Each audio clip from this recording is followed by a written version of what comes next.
Sí, sí. Una pregunta es, digamos que hasta ahora hemos hablado de uno de los componentes de la regla fiscal, que es el egreso. Básicamente, cuánto le permite esa regla fiscal gastar. ¿Cómo está viendo usted la variable ingreso? ¿Sí? Porque al final del día, uno lo que de pronto ve que fue la experiencia en los países de Europa, por lo menos continental, posterior a la guerra, es que hubo obviamente un gasto, un alto gasto por parte del Estado, reconstruyendo ciudades, incentivando, beneficiando a las personas, una inversión social, que fue producto, bueno, de los préstamos que hizo con Estados Unidos, pero también se incrementó la tasa promedio de renta, por ejemplo, y llegó, que es algo que trata Piketty en su libro, en su reciente libro, que dice que en la época de la posguerra las tasas de renta llegaron por encima del 70%. ¿Cómo está viendo usted esa variable ingreso posterior a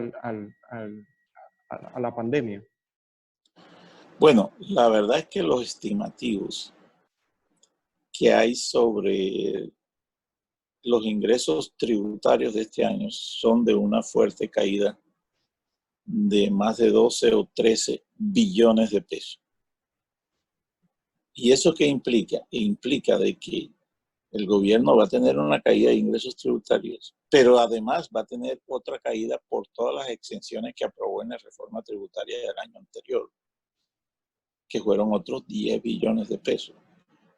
Entonces, en materia de ingresos tributarios en este año, al gobierno se le cae esto, creo yo, en más de 20 billones de pesos, porque la reforma tributaria anterior cometió errores muy graves de otorgar exageradas exenciones a las inversiones empresariales. Y ese precio lo vamos a pagar ahora.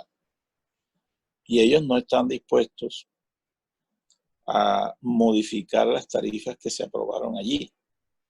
Yo entiendo, Duque tiene razón cuando dice, no estamos para hablar de reforma tributaria, pero una cosa que se podría hacer, incluso por emergencia, es corregir ese error de la reforma tributaria del año pasado. Por decreto. Por decreto legislativo, él lo puede hacer por emergencia. Se vencen las facultades ahora, las puede dictar de nuevo porque no se ha salido de la pandemia.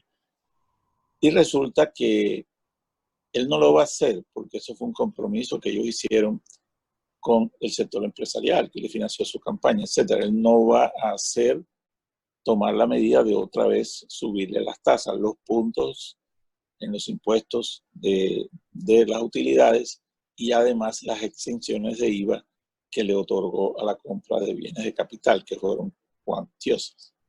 Entonces, el gobierno está como que un poco atrapado ahí. Y mi duda es que el gobierno pueda conseguir esos recursos en la banca multilateral internacional, porque estamos en un escenario difícil. Es decir, el gobierno pasó una solicitud de préstamo al Fondo Monetario de más de 10.000 millones de dólares. Ya la pasó. Y esos 10.000 millones de dólares más o menos te servirían, te da unos 40 billones de pesos, pero que no los va a recibir enseguida. Y mientras tanto aquí la crisis se profundiza. Entonces, la discusión que hay ahora mismo, en estos momentos hay dos posiciones. La posición de los economistas ortodoxos oficial es que se tiene que recurrir al crédito internacional. Esa es la tesis del que fue ministro de Hacienda, Cárdenas, y muchos otros economistas que yo llamo economistas del régimen, que son ortodoxos, que primero hay que buscar recursos de la banca internacional multilateral. Y la posición de muchos economistas heterodoxos, como yo, consideramos que ese paso es peligroso, es demorado, tenemos una alta fragilidad cambiaria, aumentamos la deuda en dólares y yo creo que un paso más realista sería hacer un crédito directo con Banco de la República a través de una emisión de bonos y que el Banco de la República la compre. Pero ellos le tienen pánico a eso. Resulta que eso es lo que acaba de hacer el Banco de Inglaterra, eso es lo que acaba de hacer Estados Unidos y es lo que está haciendo Alemania.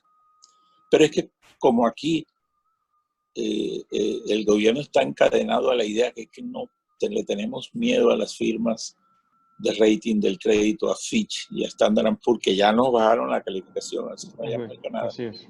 Entonces ellos no quieren dar ese paso. Y yo creo que ahí se le va a presentar una situación compleja al gobierno, porque estos trámites de recursos internacionales toman tiempo.